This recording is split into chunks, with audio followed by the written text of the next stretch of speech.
Estamos siguiendo una serie en el libro de Santiago. Y esta serie le hemos titulado Una fe viva. Hoy nos toca arrancar el capítulo 2, así que lo podés ir buscando. Santiago capítulo 2, vamos a ver del versículo 1 al 13.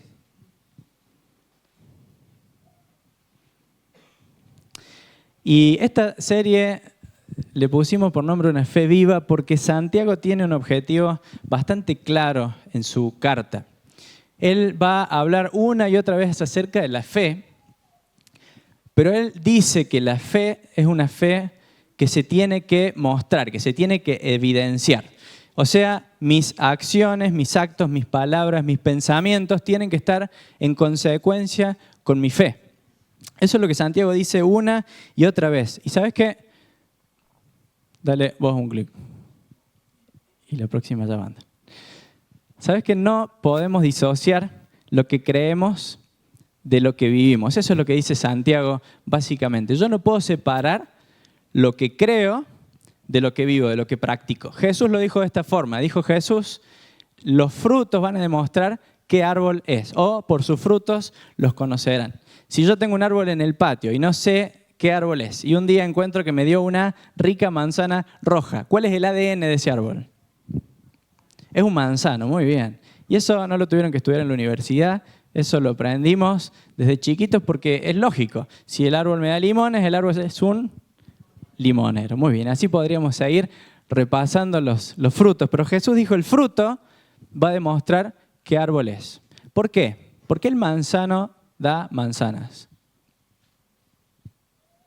Bueno, tiene su ADN, Dios lo creó de esa forma. El ADN, el árbol no elige qué fruto dar. El ADN de ese árbol, en algún momento cuando se produce todo el ciclo de vida, va a producir esa fruta y no puede producir otra. El árbol fue creado por Dios para producir manzanas.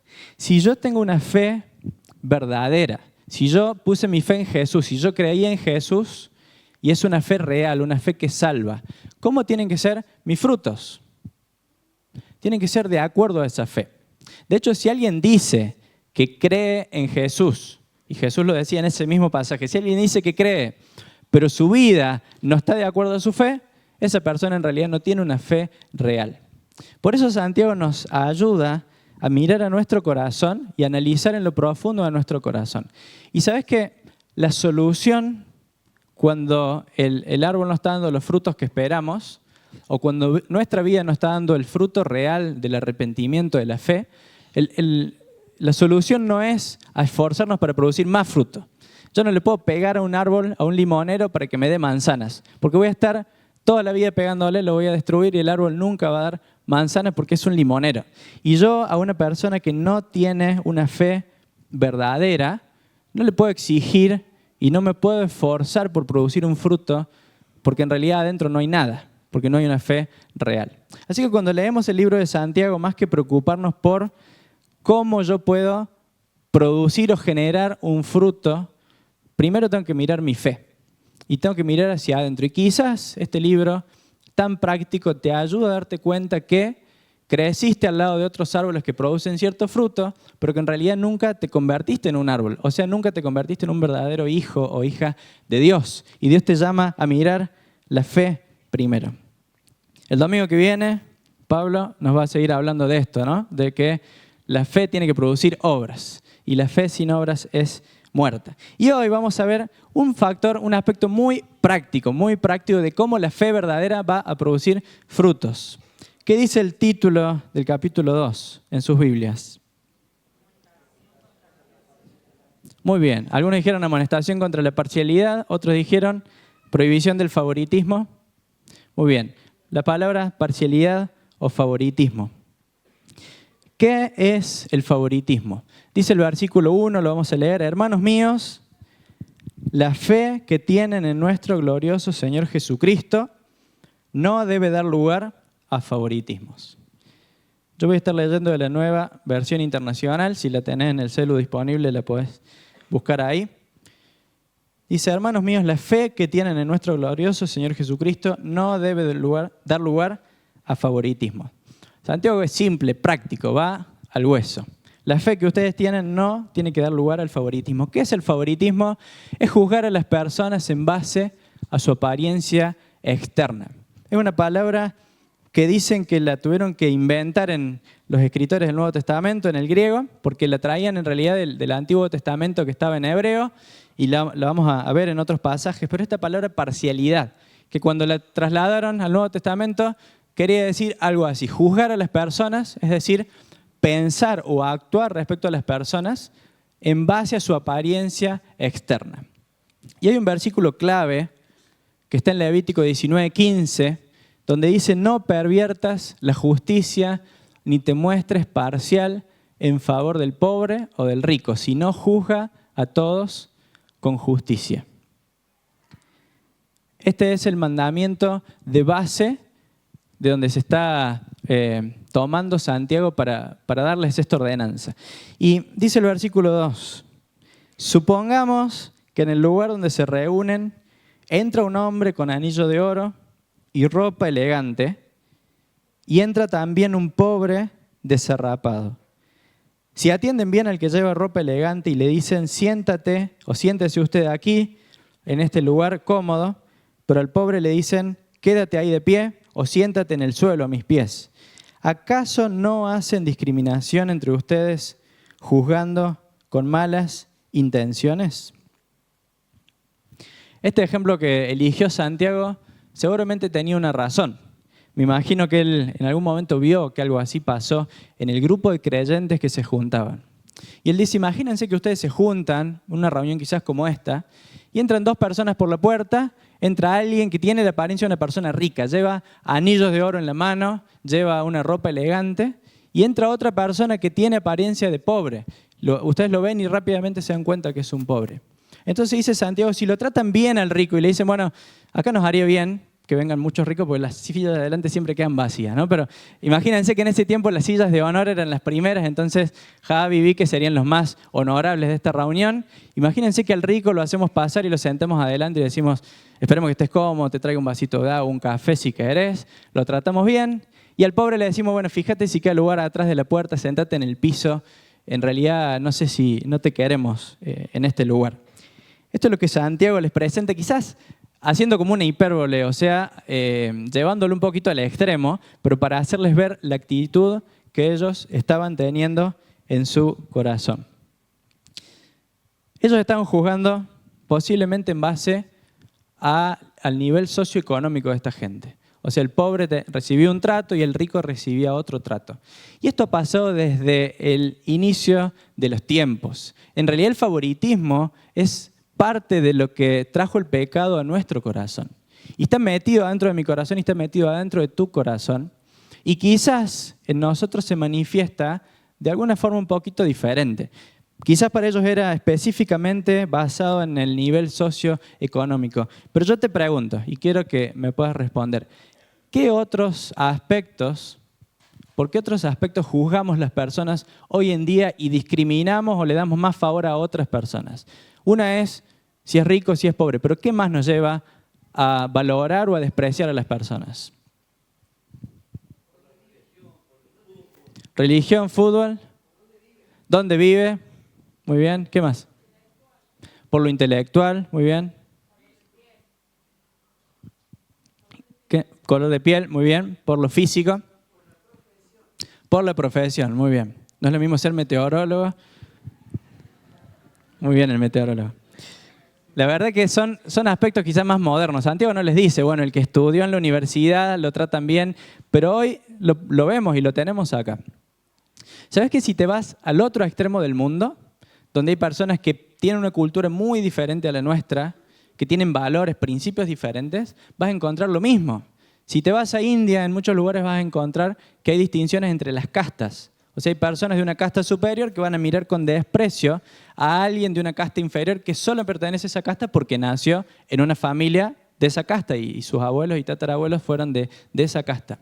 Si te vas a África vas a encontrar distinciones en algunos lugares por la etnia, el grupo al que perteneces.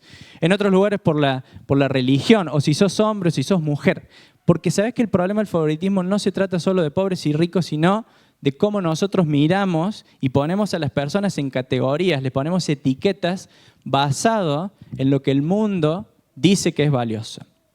Ese es el gran problema del favoritismo, que usa los criterios del mundo para juzgar. Pero la iglesia es un lugar diferente. La iglesia tiene que ser un lugar diferente. No porque nosotros no seamos pecadores y igual o más pecadores que cualquier persona que vive en este mundo, o porque no tengamos favoritismo en nosotros, sino porque Dios nos rescató del pecado, nos sacó del poder del pecado, nos dio libertad, como vamos a leer más adelante, y ahora podemos, por Jesús, vivir una vida en victoria. Podemos rechazar este pecado. ¿Sabes qué? Vos y yo fuimos rescatados del reino de las tinieblas y trasladados al reino del Hijo de Dios, de Jesús. Y este reino se mueve, se maneja con principios diferentes al mundo. Así que vos y yo no respondemos, no vivimos nuestra vida como lo viven las demás personas del mundo. Nuestra fe en la práctica se manifiesta con principios, con valores que son diferentes. Diferentes a los de tus compañeros en el trabajo, diferentes a los de tus vecinos, diferentes a tus compañeros en la escuela, diferentes a cualquier otra persona que no tiene esta misma fe.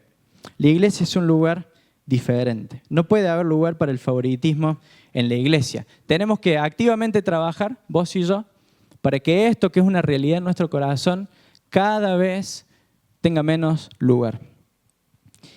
Y sabes que, como muchos pecados del corazón, el favoritismo a veces puede estar escondido, puede estar metido adentro nuestro de tal manera que no somos conscientes que lo tenemos. Quizás sos muy consciente y apenas mencionamos algunos ejemplos, dijiste, sí, la verdad que yo juzgo a las personas por su color de piel o por su nivel de educación. Quizás ya sos consciente, pero quizás no sos consciente y en el fondo del corazón hay un juicio, hay una actitud diferente a personas por su valor o por la percepción externa que te genera. ¿Sabes que podemos ser ciegos a este pecado? Podemos ser ciegos a cualquier otro pecado, pero mucho más a estos pecados que son invisibles. Y sabes que antes de continuar, yo quisiera que nos tomemos un minuto para orar. Porque al menos en mi caso, esto me cuesta de identificar y me cuesta de ver en la práctica en qué cosas estoy fallando respecto a eso. No sé si te pasa lo mismo o no, pero sabes que podemos estar enceguecidos ante el pecado por la cultura en la que nacimos. Mira, si hubieras nacido en una cultura, lo llevemos a un lugar donde el racismo se manifestó con más fuerza, a un lugar como Estados Unidos, donde hubo esclavitud, y naciste en una cultura racista donde el color de piel era absolutamente todo sobre una persona, creciste con eso seguramente hasta que llegaste a identificar el racismo que te hacía pensar diferente a distintas personas por el color de piel, llevó su tiempo. Ahora, si naciste acá en Argentina, donde quizás el racismo por el color no es tan fuerte o no fue tan fuerte como en otros países, pero creciste en una cultura o en una familia donde el nivel de educación era lo que hacía que una persona sea más valiosa que otra, en tu crecimiento quizás adoptaste eso como valores, como principios de vida, y ahora están metidos en el chip de la cabeza, entonces ya no lo identificas como algo malo, como algo feo, como algo que Dios no quiere. Es parte de tu propia naturaleza. Lo mismo con cualquier otro aspecto. Quizás creciste en una familia o en un grupo, en tu escuela, donde la belleza física era todo. Entonces, separabas en tu cabeza los lindos o las lindas de los feos o las feas, y ese es tu criterio para ir evaluando a la gente. Entonces ves a alguien y rápido lo pones en la categoría donde aprendiste a separar a las personas. ¿Sabes que eso es lo que el pecado hizo en mi corazón y en tu corazón? Por eso, antes de continuar, te invito a cerrar tus ojos y a pedirle a Dios de su ayuda. Porque no podemos solos identificar el pecado. El Espíritu Santo es el que lo puede hacer. El Espíritu Santo es el que puede confrontarnos, el que puede iluminar nuestra mente para empezar, aunque sea a ver que sí hay en nosotros favoritismo y que es algo que Él quiere cambiar. Pedile a Dios, Señor, si esto es algo que veo en mi vida, ayúdame a trabajarlo. Y si es algo que no veo, que no estoy identificando, pero si hay algo de esto en mi corazón, sácalo a la luz.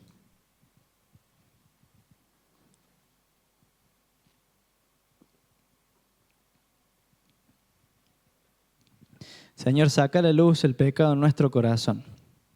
Señor, guárdanos de esos pecados que están en nuestra vida, pero que no los podemos ver, son invisibles a nuestros ojos, o que los vemos, pero no les prestamos atención, porque queremos ser personas que te agraden, que vivan de acuerdo a tu ley, personas que vivan de acuerdo a tu carácter. Señor, ayúdanos.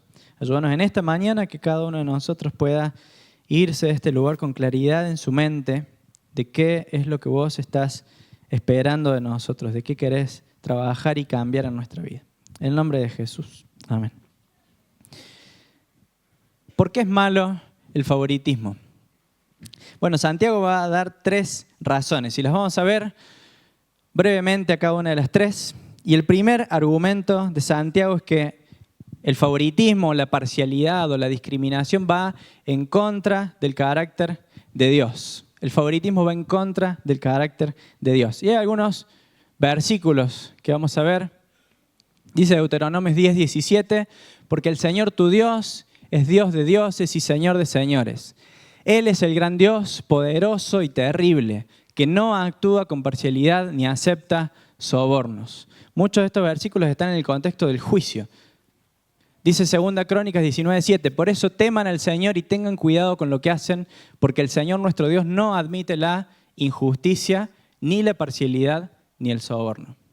Antiguo Testamento, ahora nos vamos al Nuevo Testamento.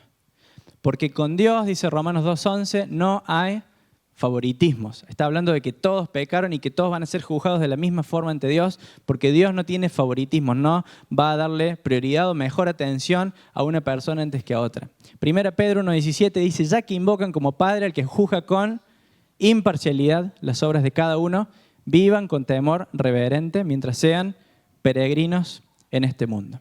Tenemos un Dios que odia la imparcialidad.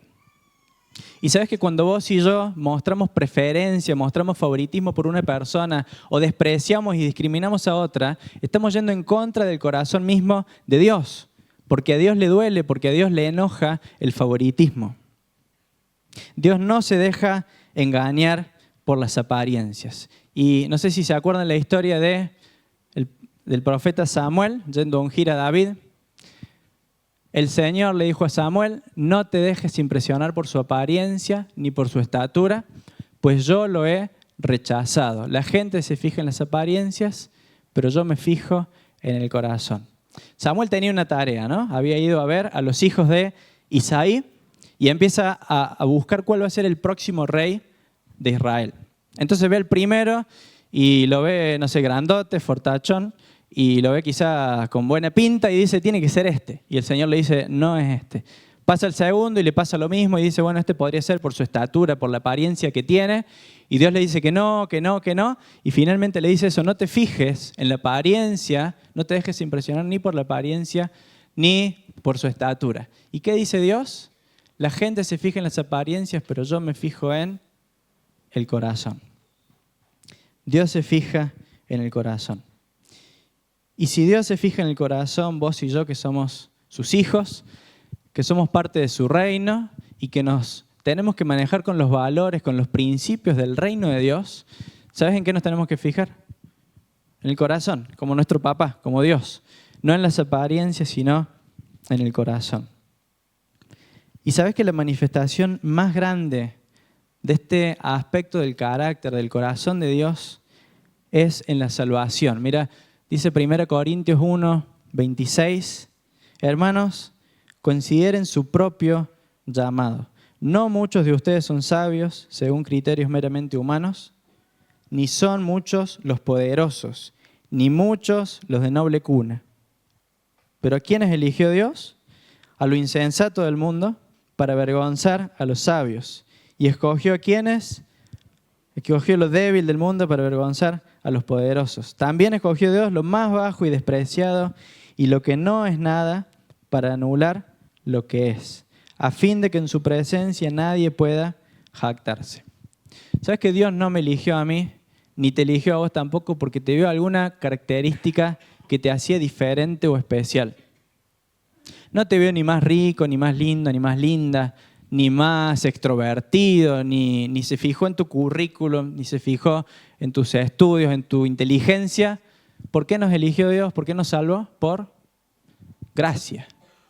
La gracia es algo que se da inmerecidamente. Si alguno de nosotros pudiera levantar la mano y decir, bueno, Dios me eligió a mí en realidad porque yo hice esto, y Dios me salvó porque yo me lo gané, eso no sería gracia. Y nadie de nosotros podría levantar la mano y decir, bueno, yo en realidad sí soy especial y Dios me eligió porque tengo algo que me destaca. Es gracia, puramente gracia. Así que Dios no elige y no se fija en las apariencias como vos y yo lo hacemos. ¿Sabes que el mundo no hubiera elegido a David para ser el rey de su pueblo, el rey de Israel? Pero Dios lo eligió, Dios lo puso ahí, Dios lo usó. El mundo no hubiera elegido tampoco a Abraham. ¿Cuántos años tenía Abraham cuando Dios lo llamó? Muchos, como no sé si 80, 90, cuando Dios lo llama, y no podía tener hijos, su esposa era estéril, pero Dios lo eligió para ser el padre de su pueblo especial y elegido. El mundo, los criterios del mundo, los valores del mundo, no hubieran elegido a Abraham para ser el padre del pueblo especial de Dios. El mundo no hubiera elegido tampoco a Moisés para ser el líder de Israel. Moisés que era un poco tartamudo y tan inseguro y miedoso, y Dios lo elige para ser ese líder que saque a su pueblo de la esclavitud de Egipto. El mundo no lo hubiera elegido, pero Dios lo eligió. Y tantas otras personas que podríamos nombrar en la historia. Jonás, Dios lo elige para ir y predicar el evangelio a una ciudad y salvar una ciudad.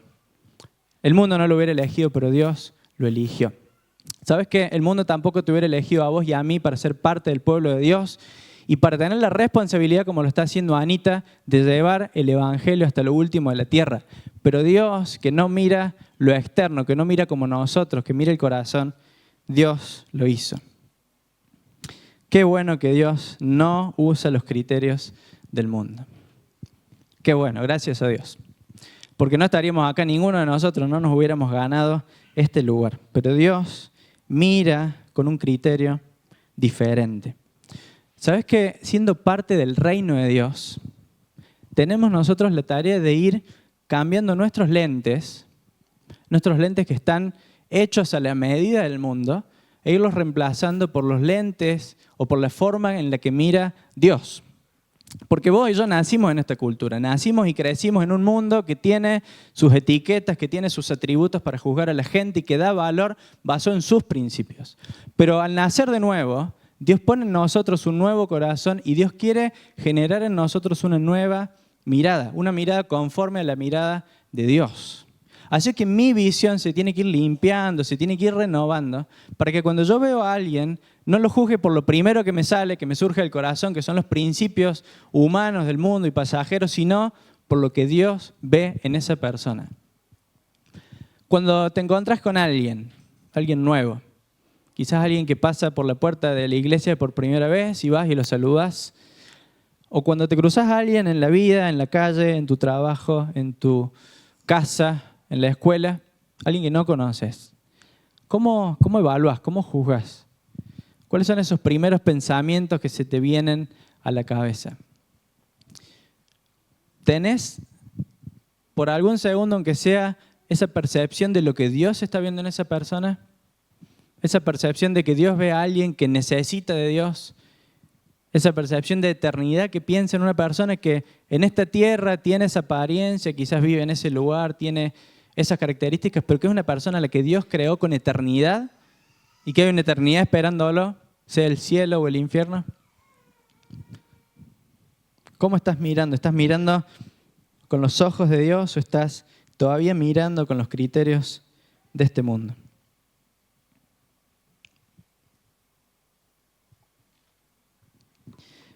Vamos a avanzar y Santiago les dice no solamente que el favoritismo es un pecado porque va en contra del carácter de Dios. En segundo lugar, les voy a decir que el favoritismo está mal porque busca valor en el lugar incorrecto. Seguimos leyendo, dice el versículo 5, escuchen mis queridos hermanos, ¿no ha escogido Dios a los que son pobres según el mundo para que sean ricos en la fe y hereden el reino que prometió a quienes lo aman?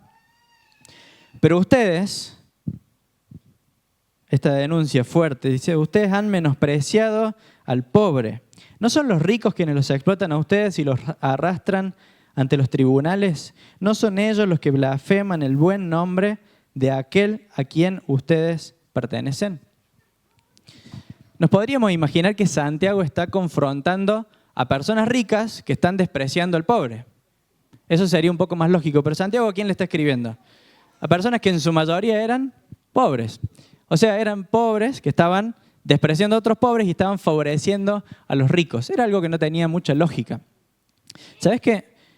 En ese primer siglo, y hoy sigue siendo muy parecido, pero en ese tiempo aún más todavía, las clases estaban muy separadas. O sea, había un grupo muy pequeño de personas con mucho poder, con mucho dinero, que tenían prácticamente el control sobre toda la tierra sembrable, y había un grupo de campesinos, en general, mucho más pobres, que iban perdiendo poco a poco sus tierras y iban empobreciéndose más y más.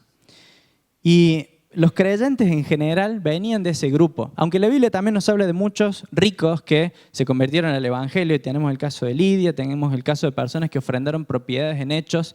No está diciendo Santiago que los ricos no pueden conocer a Dios, pero sí dice que la mayoría en la iglesia eran pobres. Y si no eras pobre, cuando te convertiste, muchos se hacían pobres al tiempo, porque empezaban a ser perseguidos y les robaban sus propiedades y los corrían de sus casas. Así que si no eras pobre, había muchas chances de que si eras cristiano en algún momento terminaras siendo pobre, al menos en ese tiempo. Y Santiago les dice, si ustedes juzgaran con criterios solamente humanos, a las personas a las que ustedes están favoreciendo, en realidad son justamente las personas que los oprimen, porque era la clase que perseguía a la iglesia y que iba en contra de los pobres, si lo miramos con criterios humanos. Santiago está hablando de personas que entran a la iglesia, así que no nos tenemos que poner en la cabeza un cristiano que estaba en la congregación y que era rico, sino alguien que venía de afuera buscando entrar a la congregación. Entonces Santiago le dice, si ustedes se van a basar en los criterios humanos, si van a evaluar como evalúa el mundo, los ricos a los que están favoreciendo son los que los están oprimiendo. ¿Por qué lo hacen? No tiene sentido ni siquiera con criterios humanos. Y sabes que había algo atrás de ese favoritismo. No era simplemente que ellos tenían un amor especial por las personas que tenían plata por algo o que tenían indiferencia por el pobre.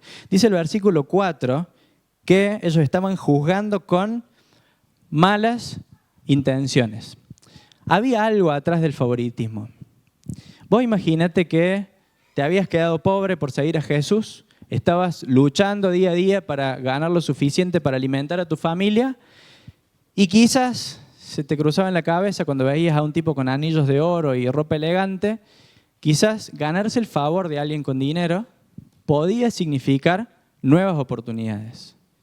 Quizás significaba que esa persona te diera un mejor trabajo, te diera dinero o simplemente te pusiera en una mejor posición frente a otras personas, te diera mejor fama. Así que el favoritismo ocultaba algo por detrás. Y eso mismo nos pasa a nosotros también. ¿Sabes que el favoritismo siempre está basado en un deseo, en un amor propio? Yo beneficio a alguien porque estoy esperando que esa persona me pueda retribuir de alguna manera. Yo me junto con personas que yo pienso que tienen cierta fama o cierta, no sé, se ven bien o son lindos o son lindas. Me junto con ellos porque siento que algo puedo recibir de eso, porque me puedo sentir parte de ese grupo, porque puedo mejorar mi imagen ante los demás o porque me pueden dar algo. Santiago los va a llevar de nuevo del ámbito 100% material al ámbito espiritual. El versículo 5 dice, no ha escogido Dios a los que son pobres según el mundo, para que sean, ¿cómo? Para que sean ricos en la fe y hereden el reino que prometió a quienes lo aman. Santiago le dice, ustedes tienen que dejar de mirar las cosas como las mira el mundo. Tienen que dejar de pensar que una persona, porque sea rica, los va a poder favorecer a ustedes o les va a dar lo que necesitan. Ustedes ya son ricos, son infinitamente ricos. Son mucho más ricos que estas personas que entran con anillos de oro a la iglesia.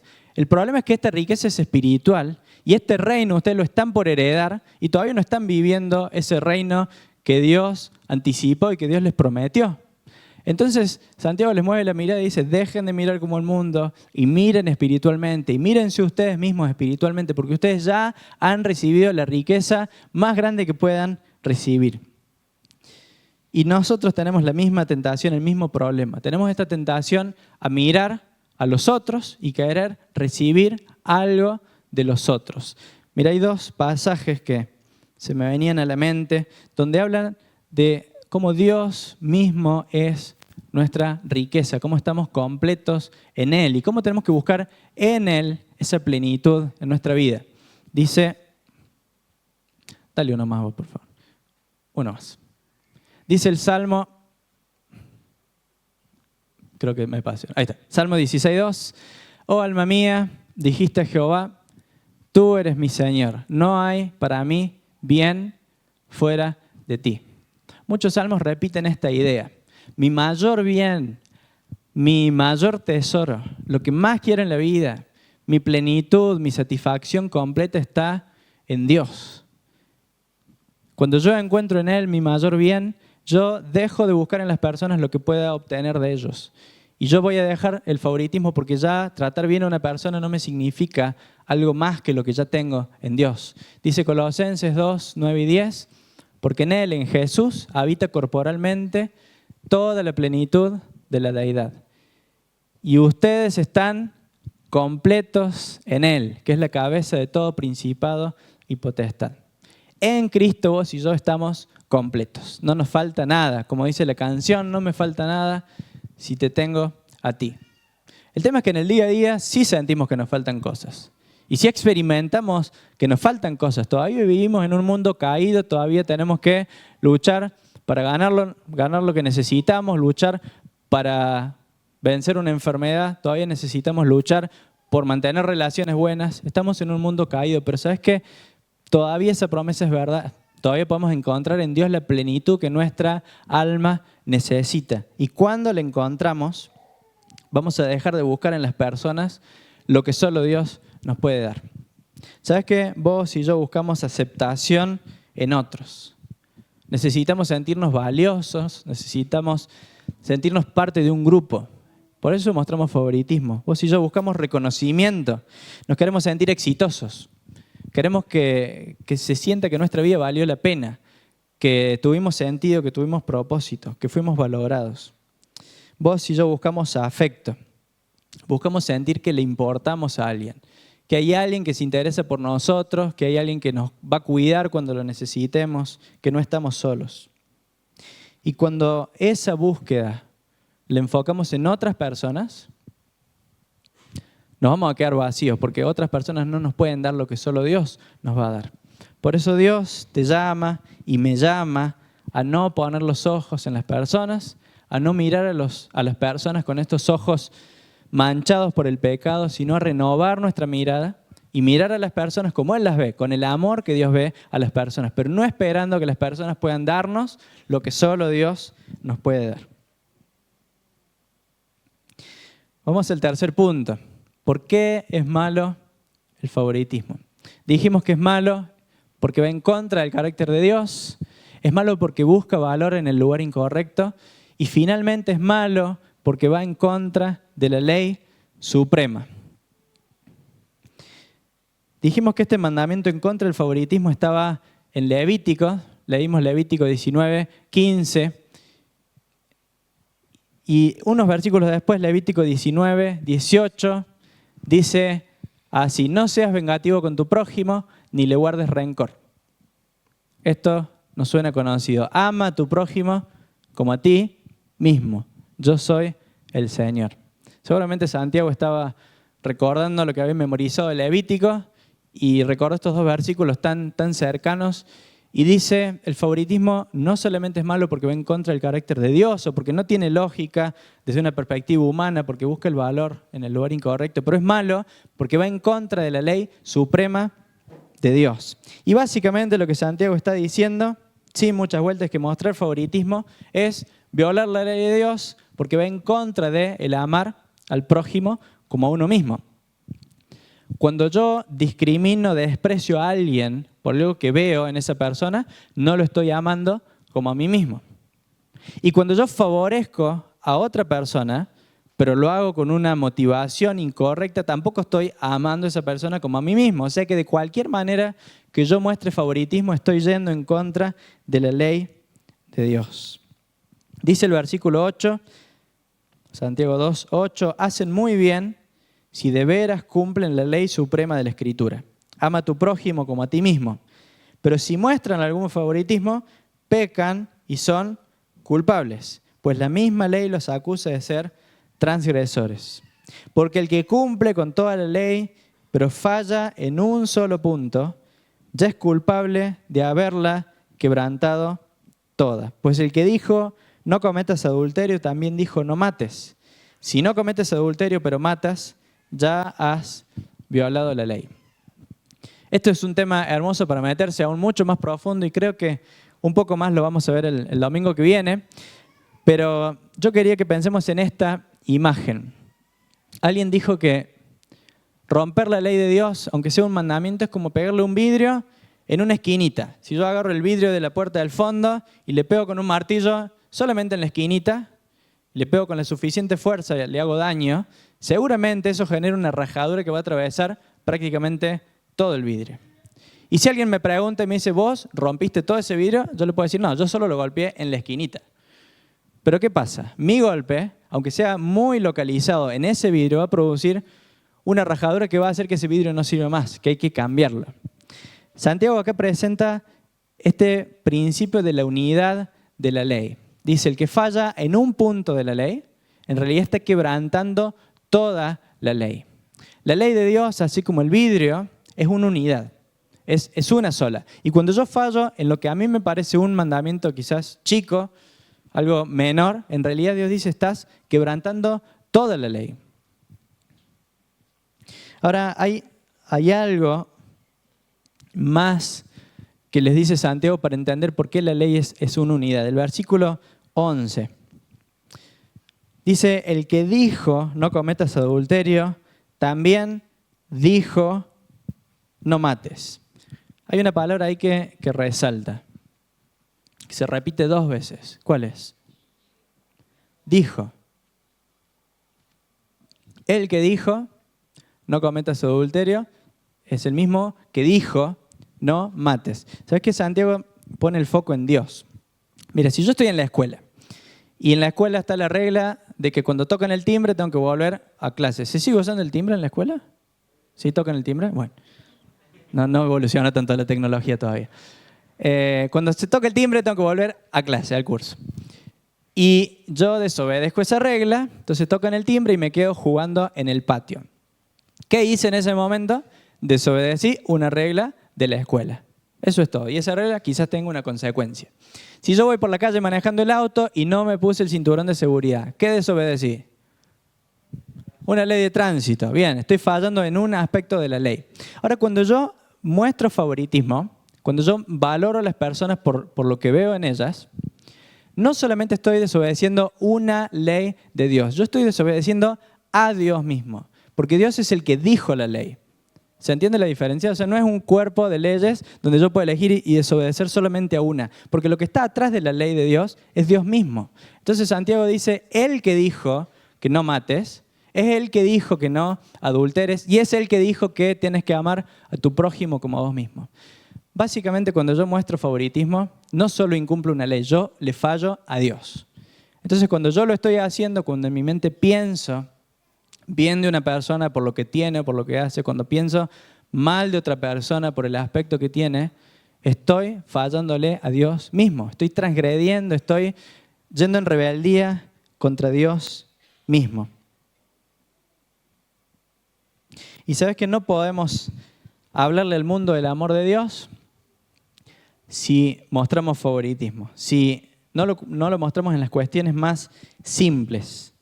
Jesús tuvo un problema grande con los religiosos de su tiempo porque Él les decía, ustedes son unos expertos en cumplir los detalles de la ley, ustedes dan el diezmo aún de las semillitas más chiquitas, pero ustedes están fallando en los mandamientos más grandes de la ley como el mostrar misericordia. A veces nos pasa lo mismo, como religiosos nos queremos convencer de que en realidad nosotros somos obedientes a la ley de Dios. Porque ofrendo lo que tengo que ofrendar, porque asisto los domingos a la iglesia, porque quizás comparto el evangelio con otros, porque estoy involucrado en algún servicio. Pero Dios dice que si fallas en algo que parece chiquito, como la manera en la que tratas de forma diferencial a una persona o a otra, estás rompiendo toda su ley, estás yendo en contra de Él mismo. Por más que otros grandes mandamientos los estés cumpliendo. Y no podemos ser testimonio al mundo si mostramos eso, si mostramos favoritismo, si mostramos discriminación, si mostramos parcialidad en la iglesia. Santiago termina esta porción, el versículo 12 dice: hablen y pórtense como quienes han de ser juzgados por la ley que nos da libertad, porque habrá un juicio sin compasión para el que actúe sin compasión. La compasión triunfa en el juicio. ¿Sabes qué? Para sintetizarlo, hoy ya no estamos bajo la ley, dice la palabra de Dios, como el pueblo de Israel en el antiguo pacto, y estamos bajo la gracia, pero esto no significa que no tenemos ley. Jesús mismo interpretó y nos trasladó la ley, y vos y yo tenemos mandamientos que obedecer. ¿Sabes? La gran diferencia es que esta ley, bajo la que nosotros vivimos, es la ley de la, como dice ahí, por la ley que nos da libertad.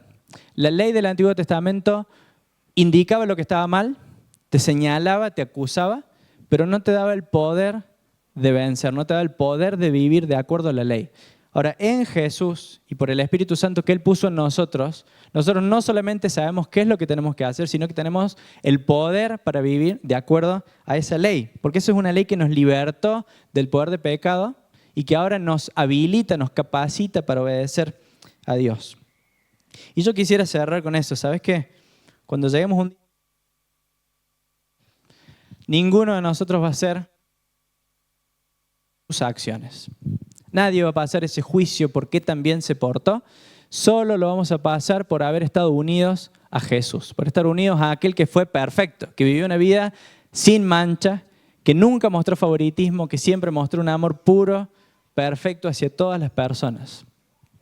Pero sabes que en ese juicio también nuestra vida, nuestras acciones se van a ver reflejadas y van a demostrar si nuestra fe fue real o no. Porque nadie se puede presentar al juicio final con una vida, un desastre, con sus acciones que dijeron algo totalmente opuesto a la fe. Y le va a poder decir a Dios, bueno, pero yo seguí a Jesús, yo fui una iglesia, yo fui un cristiano. Jesús decía, no van a entrar los que me digan Señor, Señor, sino los que hacen la voluntad de mi Padre. ¿Sabes por qué? No porque Dios te apruebe por hacer su voluntad, sino porque si tu fe es real, vas a hacer la voluntad de Dios. Lo vas a hacer naturalmente, así como el arbolito que tiene el ADN de un manzano y va a dar como fruto manzanas. Si tu fe es real, si mi fe es real, va a producir una vida conforme a esa fe y en este caso una vida que no tenga favoritismo. Así que lo que podemos analizar y llevarnos para nosotros es, en primer lugar, la pregunta más importante que te puedas hacer es, ¿tengo una fe real en Cristo? ¿O tengo solo un conocimiento de Dios? ¿Tengo solo prácticas religiosas? ¿Tengo solo una vida moralmente buena, ordenada? Tengo buenas intenciones, pero no tengo a Jesús en mi vida. No fui salvado por Él. Nunca tuve ese arrepentimiento real y genuino. Nunca puse mi fe en Jesús como mi único Salvador. Entonces no soy un hijo de Dios. Soy parecido a un hijo de Dios, pero no soy un hijo de Dios. Porque si estás en esa condición, te vas a esforzar y esforzar y esforzar en producir fruto que no va a terminar siendo fruto real porque no hay nada adentro. Porque el árbol no puede producir un fruto diferente a su esencia, a su ADN. Así que, ¿por qué no te haces esa pregunta una vez más? Si notas en tu vida falta de amor por las personas, si notas que no hay un amor real por los demás, si notas que hay siempre un favoritismo y siempre una preferencia hacia ciertas personas, una discriminación hacia otras, tu primera pregunta tendría que ser, ¿tengo una fe real? ¿Tengo una fe real? Ahora, si sos un hijo, una hija de Dios y tu fe es real, seguramente estás luchando contra esto. Y eso es lo que diferencia a alguien que tiene una fe genuina de alguien que no la tiene. Porque el que tiene una fe genuina tiene el Espíritu Santo en su corazón y cuando la palabra de Dios llega, la palabra de Dios produce en nosotros una sacudida. Hay algo que nos hace sentir incómodos. Cuando estamos practicando el pecado, cuando estamos pecando, hay algo en nosotros que nos dice que eso no está bien, que lo tenemos que cambiar, que a Dios no le gusta, que eso trae la condenación de Dios. Si no está eso en tu vida, quizás hay que analizar si está o no el Espíritu Santo. Pero si realmente te das cuenta que Dios te llama la atención, el poder de Jesús, El poder de su Espíritu Santo en tu vida, en mi vida, es lo que nos puede cambiar. Es lo único que nos puede cambiar. Termino con lo que decía al principio. Tenemos que orar como el salmista de que Dios examine nuestros pensamientos, nuestro corazón y pueda mostrarnos, revelarse en nosotros camino de perversidad. Si este pecado está metido y nos está llevando a practicar algo que no está de acuerdo a la voluntad de Dios. ¿Por qué no terminamos orando? Si quieres cerrar tus ojos. ¿Y por qué no oramos con esta oración del salmista? Examíname, oh Dios, y sondea mi corazón. Ponme a prueba y sondea mis pensamientos.